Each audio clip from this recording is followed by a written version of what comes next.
This is the End of the Road podcast with your host, Michael Coco.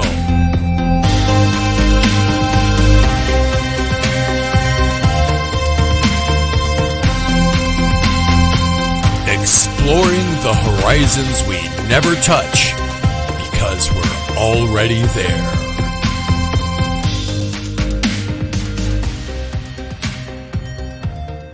Welcome, and thanks for listening. Tonight we're in Treasure Beach, Jamaica, to speak with Catherine Durkin Robinson, an end-of-life doula.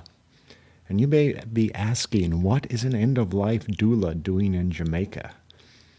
Well, I think the answer to that story comes from a podcast I did a few years ago with Omar Thomas.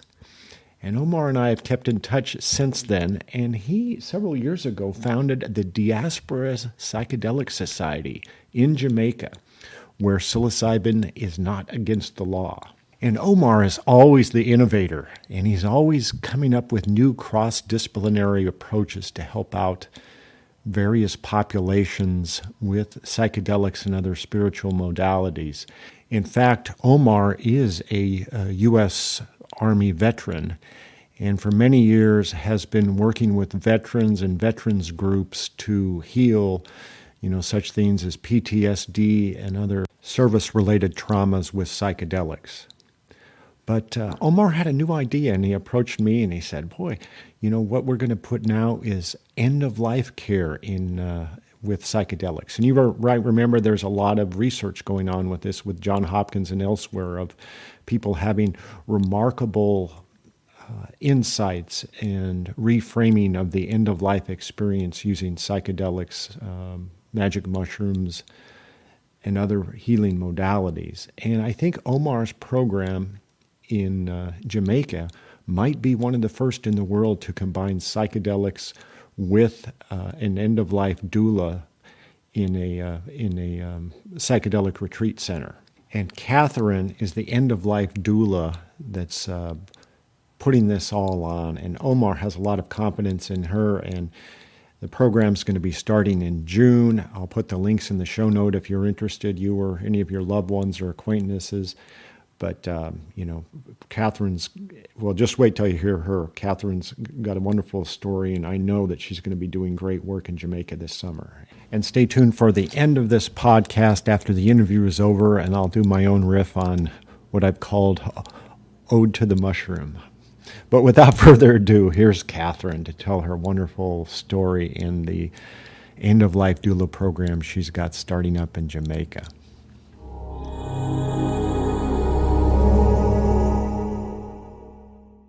Well, Catherine, it looks like you're working on a very unique program down in Jamaica with the Diaspora Psychedelic Society. It looks like it's combining your skills as a death doula and end-of-life care with psychedelics. Wow, what should we know about that interesting combination and brew you're working on? Yeah, it's fascinating. I think when people get a serious or terminal diagnosis, one of the first things they feel is a lot of times is a certain measure of fear. And that near-death anxiety, there are a couple of different ways to help people kind of work through their fears. And one of those ways is psychedelics. Plant medicine really helps people experience the dissolution of their ego and feel very similar to the way that they will at end of life, and realize that it isn't frightening. It's actually awe-inspiring. And so if they can come to a place where this plant medical, they're with professionals who can make sure they're safe, make sure that they're covered if they need water or a walk to the bathroom or anything else. And they're sort of free to really do a deep dive and experience this reality and this other realm, and then come back and integrate what they've learned so that they can live the rest of their lives without fear. That's what we're hoping to give them with this retreat. Wow, sounds like a wonderful project. It's almost like holding their hand through this gateway that might have some fear attached to it, perhaps. Yes, absolutely. Now, when they first talk to me about their fears, I often ask them to elaborate, because sometimes their fear of suffering is really about physical suffering. And so we talk about that. That's almost easy compared to people who are suffering from or who are afraid of emotional or spiritual pain. And that it gets a little bit more complicated. And so plant medicine really helps us kind of focus on just that. And again, let them experience some of what the end of life experience brings, almost like a peek into that other realm. And then, like I said, come back and apply what they've learned. Yeah, and I was almost thinking, in a lot of these shamanic traditions that sometimes the psychedelic journey is framed in, they often talk about, guides or, spirit animals or things like that to kind of lead you through the journey into sort of uncharted territory. And, I was thinking, that maybe this idea of, and you're actually going to be sitting with somebody when they're going on the journey, correct? Right. And holding their hand or whatever physical comfort they need, things like that. Yes. I mean, I'm there really for them. So whatever it is they need, a lot of times, people they do just fine on their own. They have music. They kind of withdraw within themselves in the best kind of way to do some inner travel, inner exploration, and they don't need anything at all. But if somebody sometimes needs just some reassurance, they like to look over and just kind of make sure somebody's there. Or like I said, they might actually need a glass of water or some help getting up and getting to a bathroom. That's what the trip sitter, that's what my role on medicine days is going to be. Right. So I guess there's going to be somebody actually facilitating the ceremony with music or whatever other means. And then you're just there for the individual participant to cater to their individual needs and what they're expressing at the time. Yes. On medicine days, that's exactly what I'll be doing.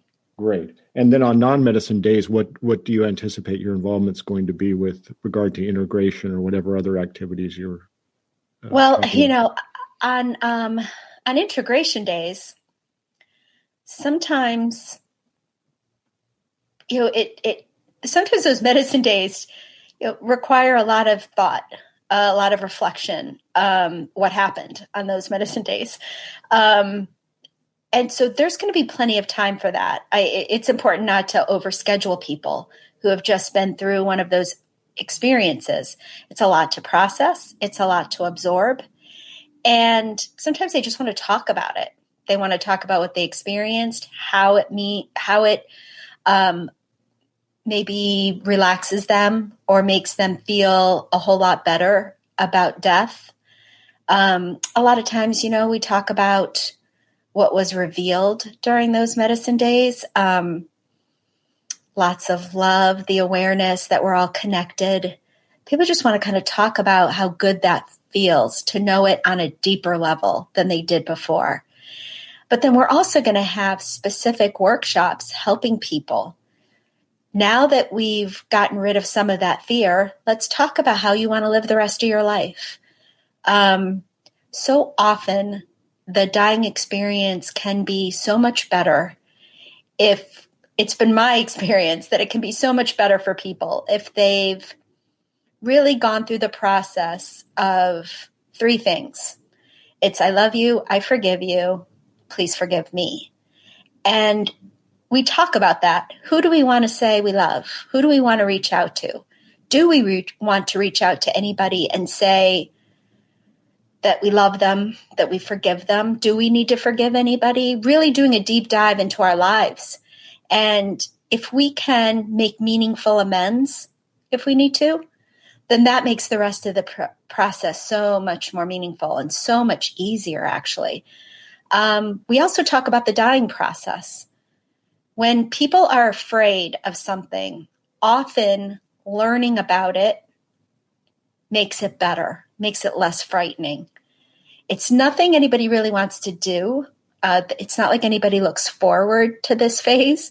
But once they're there, I often have people at this kind of stage say, oh, this isn't nearly as bad as I thought it was going to be. And afterwards, they're actually happier than they were beforehand, and much happier than they thought they'd be too. So we're going to talk about the dying process. We're going to talk about advanced care directives.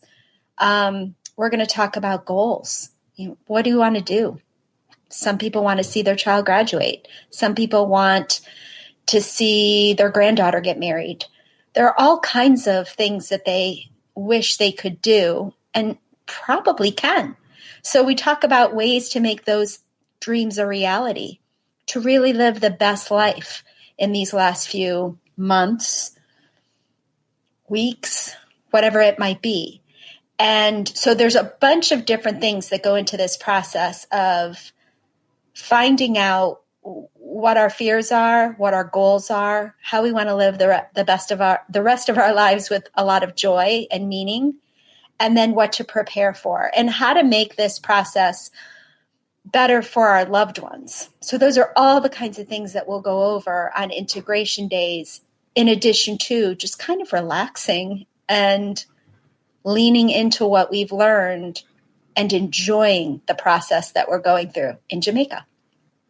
Yeah, boy, that sounds really interesting. And I would assume that the process, your involvement, to not only get them ready in the sort of the traditional role of a death doula, but you're also sort of, before they step foot on the plane to go to Jamaica, you're sort of preparing them for what to expect with the experience, I'm assuming. And are you riding with them on the plane, for example, or things like that, or arranging their travel from Jamaica to the facility or things like that? Right. So I do make contact with everybody before they even get on a plane to come with us. I want to assess where they are mentally, physically, spiritually, emotionally. So we have a good conversation ahead of time. They're coming from all over. So my hope is that I will be able to, I don't know that I'll be able to travel with them from the airport to the retreat center, but once they get there, I'll make contact individually and privately with each person. And we'll just have a chance to talk and connect before the retreat actually begins officially.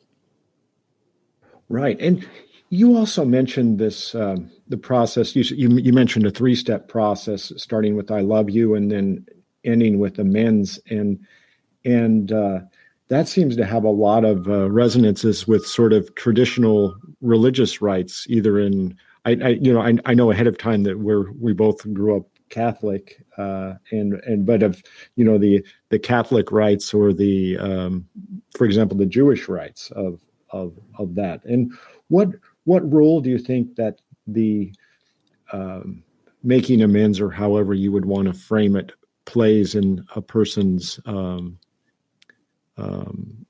ability to journey or complete this journey or approach it without as much fear? Right. Well, I think when we feel like we haven't communicated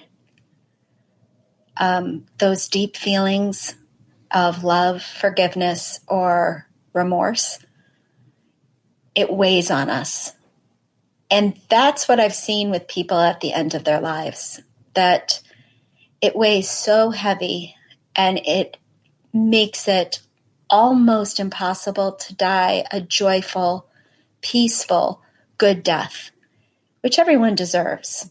And so if we can talk ahead of time about any of those lingering or unfinished business that we need to attend to in order to make that end so much better than it otherwise would be, that's what we go through. And it does tend to come down to, I wish I had told somebody I love them, or I forgive you, or I'm sorry. And so no time like the present. And we're lucky to be in an age where not all the time, but often we can reach out. We can find that person and we can reach out. It can be a letter. It can be a phone call. It can be a text. It can be an email. And that's sometimes what we work on. And to see somebody be able to make that declaration, you just see it in their whole being. They're lighter, they're freer. Sometimes people say to me, but I don't know if they'll return the feeling. I don't know if they'll forgive me. I don't know. That's not our concern. Our only concern is that we take care of our side of it. And the rest is up to them. So we make it meaningful. A meaningful I love you, a meaningful I'm sorry, or a meaningful I forgive you. It really does make the whole process so much better for them. Do you think that psychedelics can assist somebody in achieving the resolution you're speaking about? I think it helps people let go of fear. I certainly think it helps people understand the importance of letting go of attachment. So, and our workshops and our integration are vital for that as well, to kind of help people see the connections to letting go. And that means letting go of attachments, but it also means letting go of anger, letting go of fear, letting go of our fear of the unknown, finding beauty in that mystery, finding beauty in others, even if we've disagreed or been estranged. I think psychedelics help that process. I don't want people who are living outside of the ability to travel to us or be able to have this assistance with therapists in their area. They can still do the work to reach this level of understanding and awareness, but the plant medicine really does help it. It helps it along. And for a lot of people who are dying, time is of the essence. And they want to let go of that fear. They even want to let go of any fear they have about plant medicine, about, the unknown, about what comes with that. At the end of their lives, they're sometimes more inclined to take a chance with something that they otherwise might not. Yeah. And would you want to talk a little bit about sort of the importance of the ritual aspect of the death ceremony in the whole process? And we can approach it either from how somebody with a Christian or Jewish background, how sort of the structure of those rituals assist in the process, either, like for the Christian faith of anointing the sick, or the different, in the Jewish faith. And I understand you're fluent in both of those languages. So that's what I'm kind of asking you. And then how you can sort of carry over those sort of rituals into what's going to happen in Jamaica, or can you, or how does the the psychedelic sort of interweave with somebody's sort of hardwired, for example, religious faith, perhaps? Yeah, well, one of the things I'm excited about is helping my clients understand that these rituals, they've lasted for centuries for a reason. They're very comforting to people who aren't sure what to do. And these not only provide comfort for the person dying, but the loved ones as well. And so one of the things that I tell my clients all the time is what's great about a lot of these is you don't have to be a believer. You don't have to be Catholic to participate in some of these grief rituals. You don't have to be Jewish. Humanists can take some of these, atheists, agnostics can take some of these and really focus on the areas that make sense to them.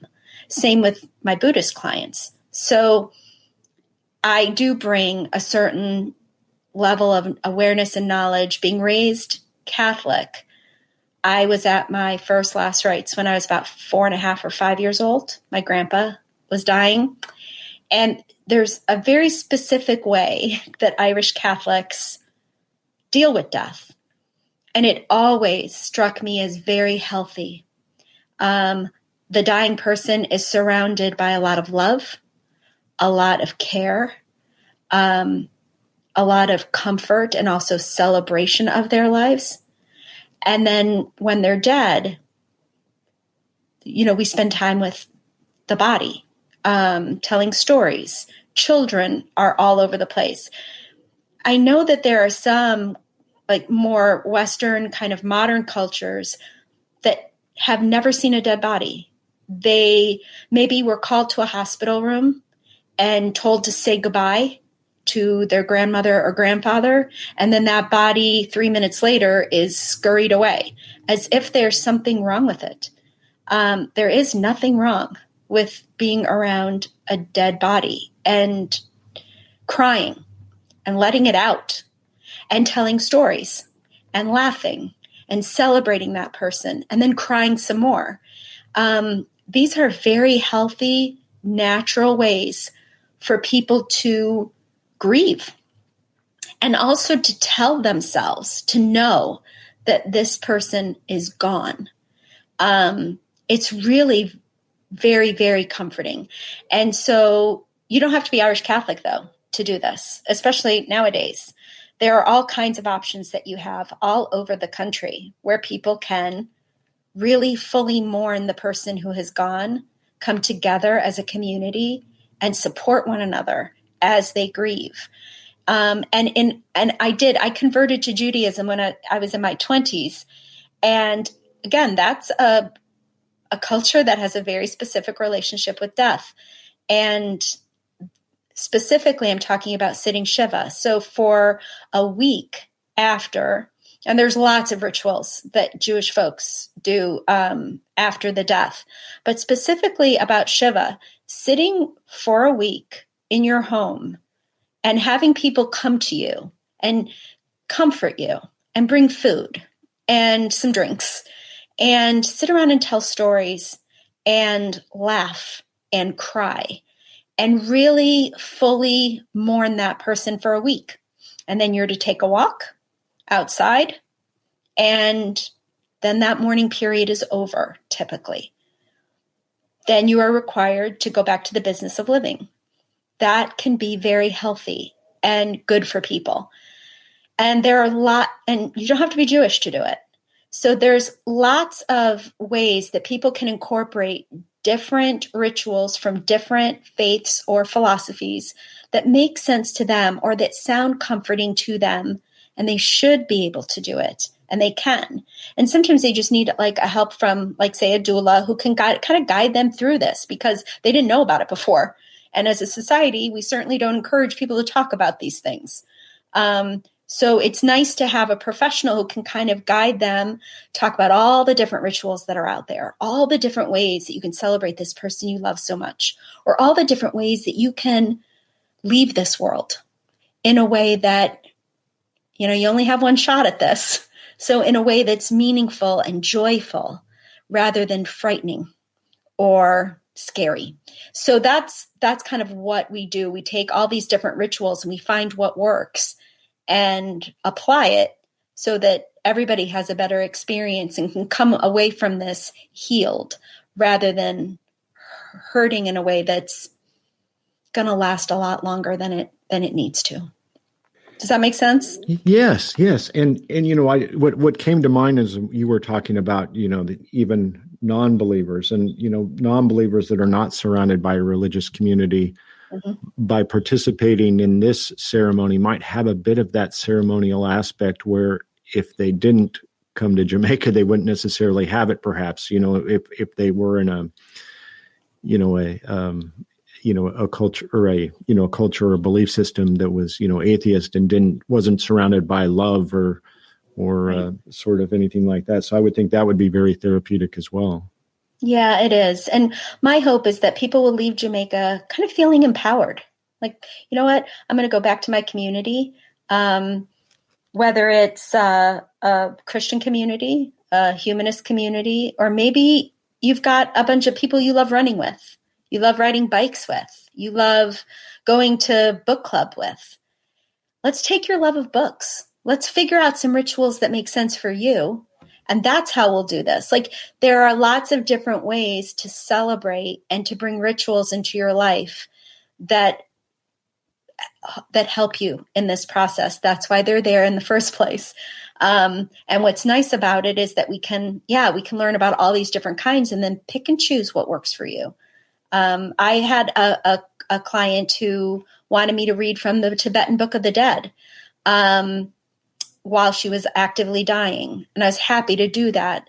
Some of the family members were Catholic and very, very confused about why I was reading a Tibetan Book of the Dead for their beloved aunt who was a Catholic. And so, I made some changes with words. Like, if I came across meditate, I might say pray. Or if I came across Buddha, I might say Jesus. I don't know if somebody from these different faiths would frown on me for doing that, but it was the exact same sentiment. I just used words that were more familiar to the people in the room, and it provided them with visible comfort and joy. And I thought that was more important than staying authentic and true to a particular faith that might, or belief system that might prevent others from fully getting those benefits. So I did what I had to do to provide some comfort to the people in the room. And I really encourage everybody to take bits and pieces of these texts, books, prayers, whatever it may be, rituals, and apply what is comforting to you so that you can have a peaceful death. I think that's more important. Yeah, you mentioned earlier about the importance of, or part of the ritual and other religious context is not only for the person who's going through the journey, but the family members or the community that's going to be affected by the transaction. Will you be working with some family members as well, or at least reaching out to them as part of this process as well? I hope so. I'm very clear with participants, clients, that I work for them. I advocate for them. And I also want them to have some ownership, right? Because this is their experience. It is not their families. It is not their doctors. It is not mine. It's theirs. And so I really want people to feel this sense of, I may not be able to help what has happened to me, an illness or disease, but I can help how I handle it. I can help how I react to it. And so it really is about that person in that bed. At the same time, of course, I want to invite family members in. They're going to be, they need to be on board. They need to know what their family member wants. They need to know what their dying loved one has requested. And they have to know so they can support it mostly, so that they can facilitate that and help make it happen. So yes, I always want to include family members. So many times there are people who are dying and the family members don't know what they're going through. They don't know what they're experiencing. So if somebody is lying in bed and maybe having a conversation with someone, for example, someone that the loved ones cannot see or hear, that might alarm them.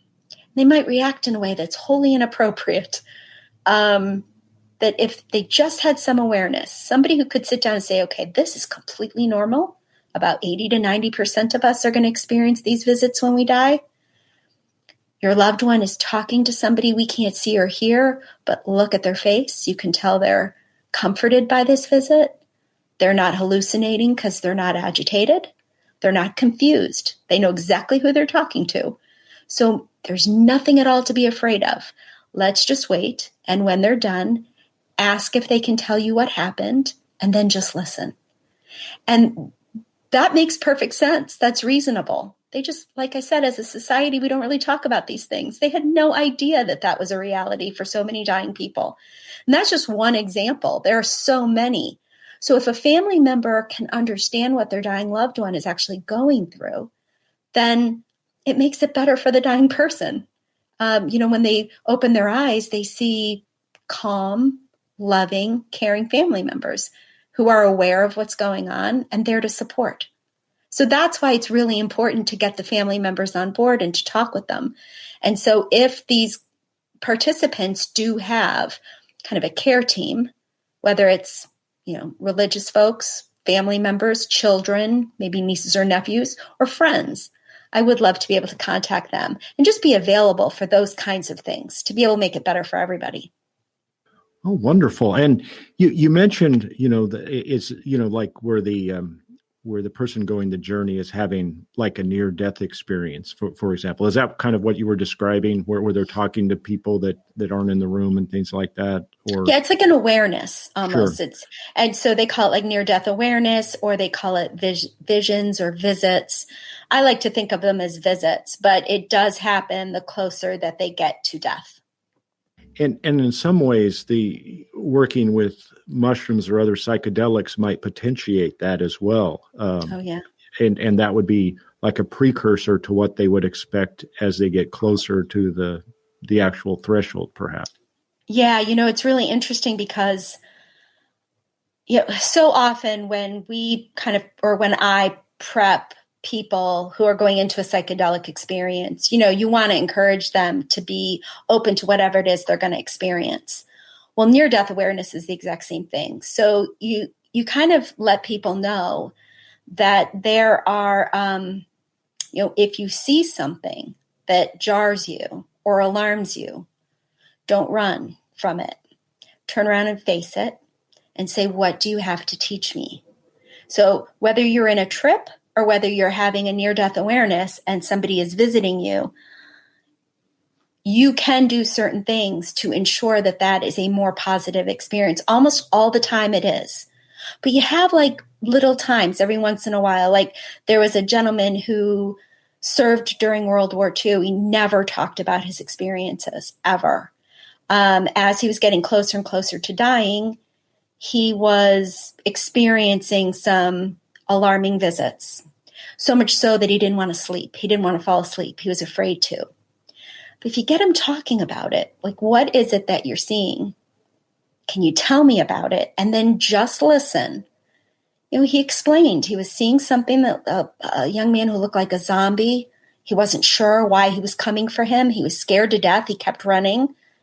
Well, tell me about your military service. What was that like? And then, he opens up and he says, yeah, my job was to take the dead bodies, put them on a boat, and then take them to be buried. That was my job.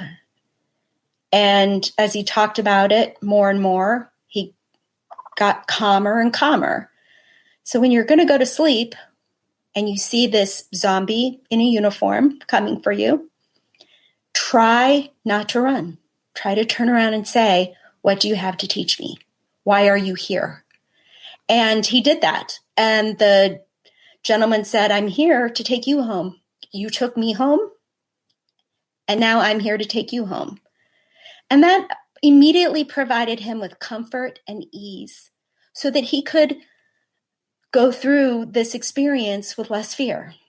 And that's just one example of many, but it's so very similar, the near-death awareness, to some of the visions and experiences that happen during a trip. So it's nice to be able to have this way of framing it to say, similar things to be able to help people kind of get their way through it and get the benefits of that rather than have it be a negative experience. Does that make sense? Yes, absolutely. Would you want to talk about, and I don't know if the tradition of psychedelic ceremony is, do you know if they're treating the mushrooms as sort of like a sacrament or the reason why is I just thought there might be some similarities depending on how the ceremonies goes with the sacramental aspect of sort of the Christian traditions, like, anointing the sick where the is a sacrament. I understand in the Catholic faith, and the priest is laying hands and using oil to make the sign of the cross on the forehead. And I was just wondering if that's another way of framing the ceremony of the sort of the sacramental or ceremonial aspect of it. Yes. I mean, I think there's a ceremonial aspect to this. I think more than anything, it provides people with a sense of meaning. And that's important, that we're respecting the awe-inspiring kind of power of plant medicine, that it's different from circumstances where people, take mushrooms and then say, go to a concert or something, that this is actually something that is spiritual. There's a reason why those religious rituals and ceremonies bring deep meaning to people's lives. And it shouldn't be just something that believers get to experience. There are people who believe in the power of humanity, in the power of love, in the power of connection. And they feel deep spiritual love and awareness, and they should be able to participate in these kinds of rituals and get that same kind of comfort as well. So I think that'll definitely be a part of the medicine days that we offer in Jamaica. The other thing that I thought was interesting, and I don't know if this is something that's part of the program, but this is just sort of my own view of it, is, using your role as that sort of like a gatekeeper or guide. And I view the mushroom itself as similar to that in nature, because, typically you'll find these growing where there's a transition between life and death, either in feces or in, rotted wood or timber or Sure. Any number of decomposing things. There are even right. people using mushroom burial bags, instead of, they're more eco-friendly and things like that. So the mushroom is like a marvelous, the symbolic nature of that, just sort of incorporates, so at so many levels. The Absolutely. Fact that, but I don't know. That probably might be a little bit much for people going down to Jamaica for this, but it just seemed like there's so much symbolism in it. Yeah. And the other thing is, I don't know, we probably don't need to discuss this, but I've had other people on the podcast that have speculated. Some scholars have speculated that, the oil that was used to anoint the sick at one time had a little bit more punch in it than just regular oil, perhaps. Oh. And that's sort of, there are scholars who believe that, psychedelics played a part of the early Christian and medieval Christian faith much more so than, before it was eradicated, which, it just was kind of interesting that, maybe that, this will come back in as another way when the prohibitions against it have been lifted. But I don't know enough about the scholarship on that, but it was just kind of interesting. So what about when is this program going to start up, and when can people start coming down? Well, let's see. So there's going to be a retreat quarterly. To start with, the first one is the week of June 20th. So it's a 6-day, 5-night experience. And so that would be the week of June 20th for the first one. And that date is set. And then the next one is the week of September 19th. So we're very excited that we have those two. There'll be another one in December. We just haven't figured out the exact date yet for that one. So June, September, and December. And depending on, which works best, those are the three. And then there's going to be, I think by the end of this week, there's going to be a website, on the Diaspora Psychedelic Society website. They're going to have all the information and a way to sign up and start that process going. And will the people participating in the ceremonies you're talking about, because I know they run ceremonies all the time, will these be special ceremonies for people just within this particular journey that they're facing, or is this open? Mm-hmm. No, it's for people who have a serious or terminal diagnosis. That's specific to them. If they have a partner or somebody that they want to come with them, that's absolutely fine. But it is specifically for people at the end of life. So all of the workshops and the integration will be around that topic. Oh, wonderful, wonderful. Boy, that sounds like I kind of was Googling it to prepare. I didn't see any other programs in the world that were offering this service, but maybe, I mean, you probably would know more than I. No, I mean, I think there are retreats, obviously, for people who are going there for lots of different reasons. You might have a retreat with lots of different people, some who are there dealing with PTSD or maybe addiction or childhood trauma or near-death anxiety. But this one is going to be specific for near-death anxiety and people at the end of their lives who want to work past and through this fear of the unknown. That's what it's specifically for. And I don't know of any other program in the world that has a death doula and a psychedelic component and combining the two. Well, wonderful. Hats off to you. I wish you the best of luck. Yeah, thank you. I'm really, really excited about the kind of help that we can offer people from all over the world who need it. So is there anything else we should know about the program, how to get in touch, things like that, or anything we have not covered? Should I give the website or will you be doing that? Well, but we'll just, we'll give it twice. Okay, that works. I'll be giving the website and the show notes as well, of course, but I just was. Yeah. So it's www.diasporapsychedelicsociety.org and then / sacred medicine exploration. And you can find the link there. There's all kinds of workshops, like you mentioned. There's workshops for veterans who have come back and are dealing with PTSD. There's other more private retreats that people can take. And then there's ours, End of Life Transition.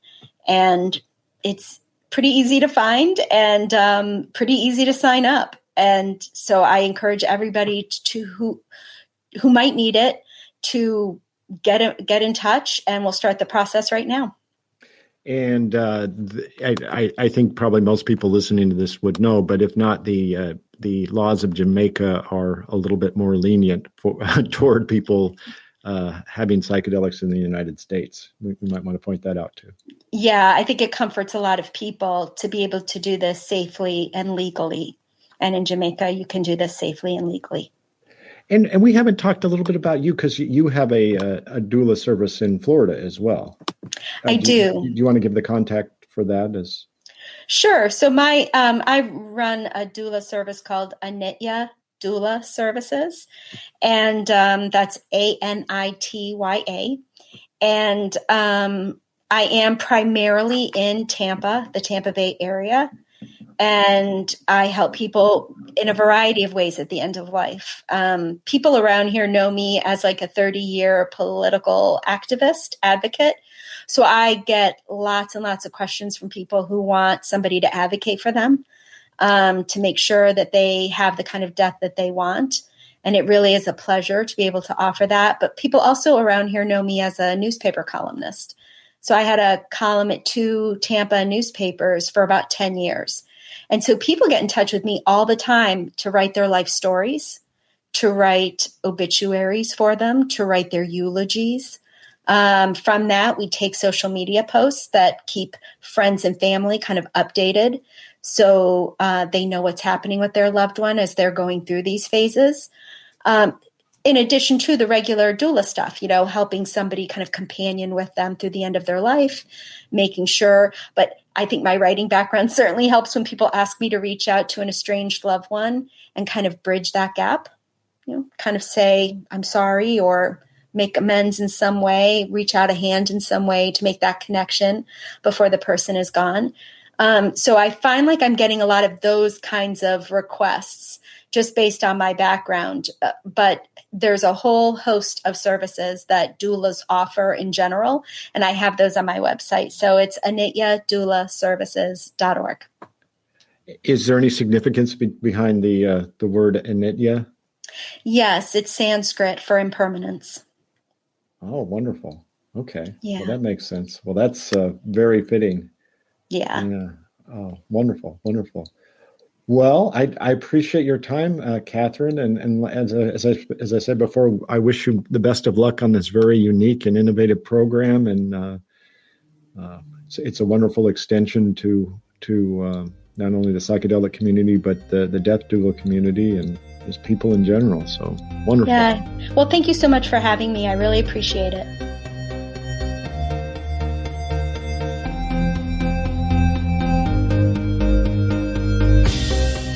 Okay, here's my, I suppose I'm going to call it the ode to the mushroom. You know what Catherine was saying about, the psychedelics helping with end of life anxiety. I haven't been on that journey yet of having a terminal diagnosis, any more to the extent that everybody has a terminal diagnosis.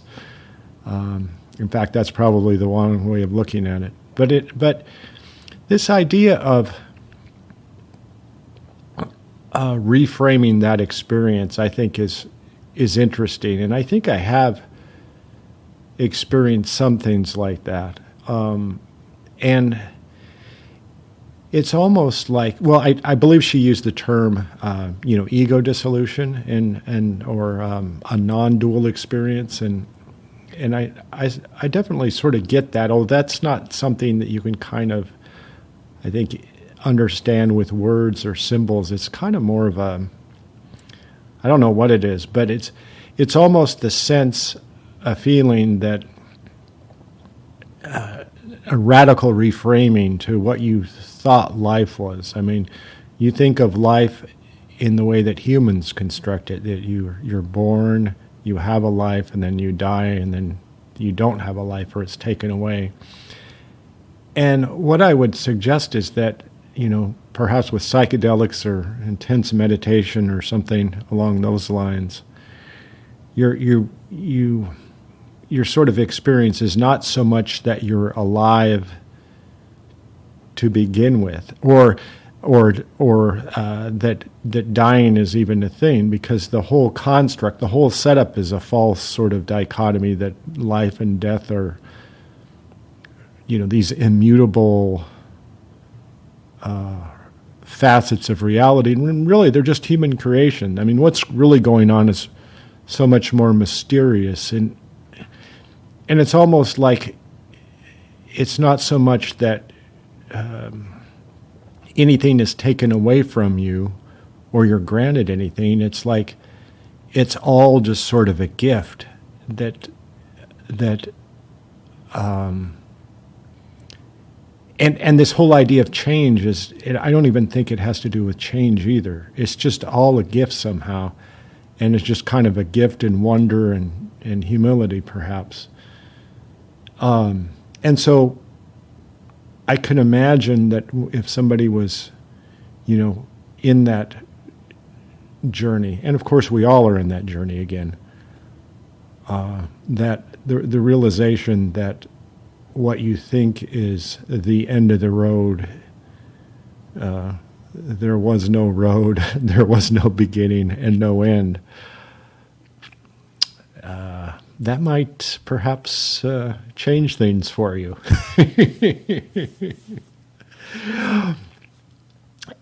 And the other thing I wanted to talk about is to touch a little bit more on the symbolism of the mushrooms and quote unquote death, which is kind of interesting, and continuing on what I just said about, the whole idea of there is no death and no life.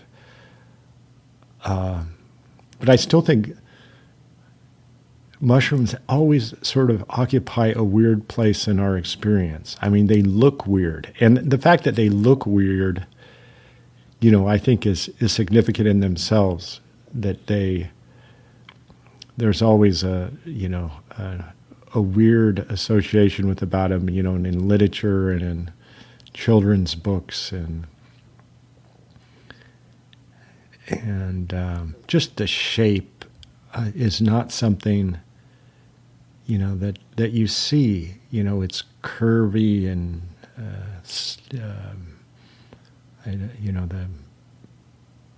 I'm trying to think, a saucer-like disc, perhaps, in a lot of them. Of course, many fungi don't follow that. And then the fact that they're all sort of joined by a mycelial layer, and it's not so much that they have an independent existence, and this whole idea of spores, and, that's always, like the product of science fiction movies. But I do have this image of, the people fascinated by mushrooms are just almost devout by it. The Paul Stamets of the world, and, they're in your community. Every community has a little mushroom foraging group if you're in an area that has trees around it. And it's really interesting, and they're all like eccentric.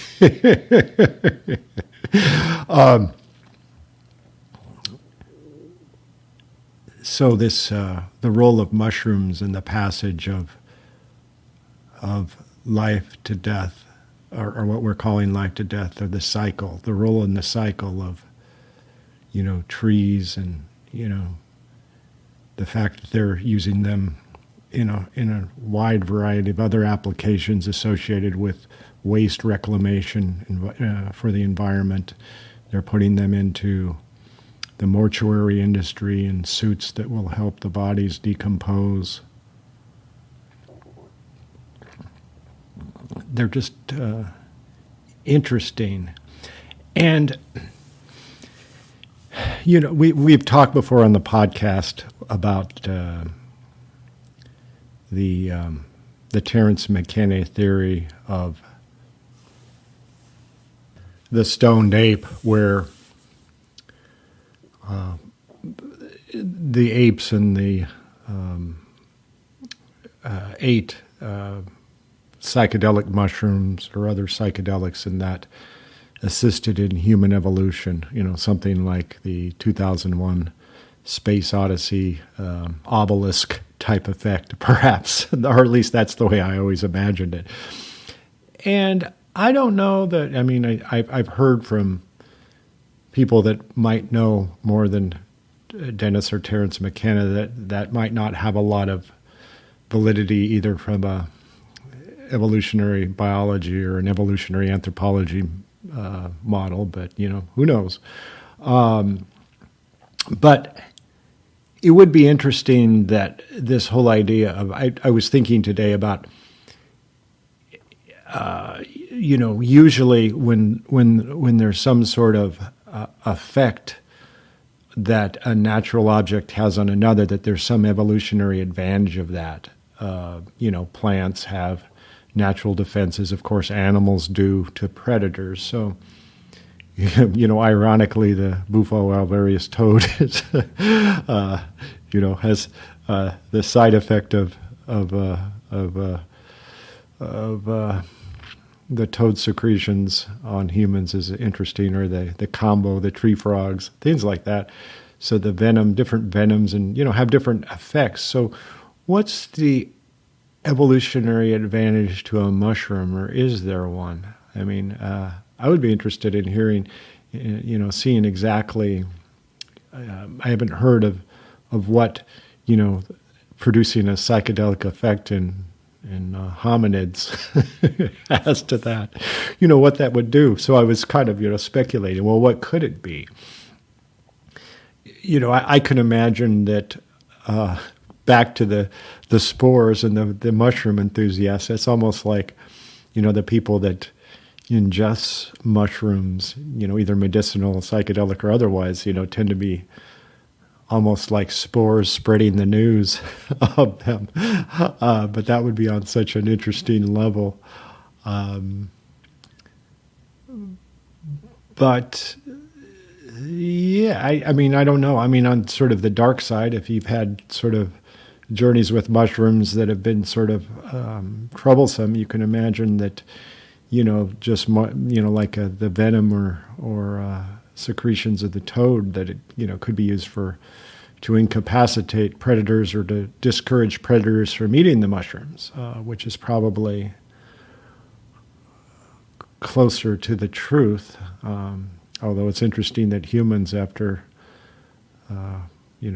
back to the mushroom enthusiast, that's having a different effect now, perhaps, in spreading them into places that they wouldn't necessarily go. But interesting little fungi, not plants, not animals, and a tool for allowing us to reframe our relationship with the other side.